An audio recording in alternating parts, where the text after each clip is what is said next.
I am the light of the world. It's a phrase that until recently I had subconsciously been associating with Christmas.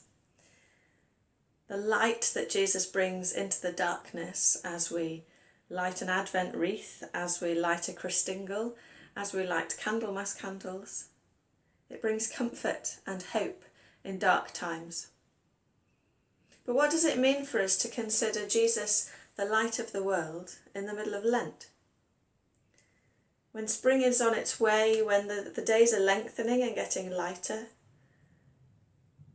what does it mean for us to think of Jesus being light of the world?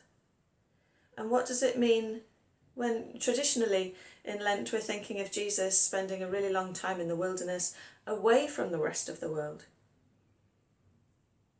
Last week we focused on Jesus saying, "I am the bread of life."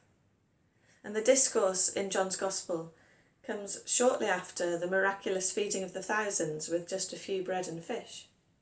And so John wrote it that way, I'm sure, so that we would make the association between the feeding of hunger, the satisfying of physical hunger, and the satisfaction of being fed with Jesus spiritually.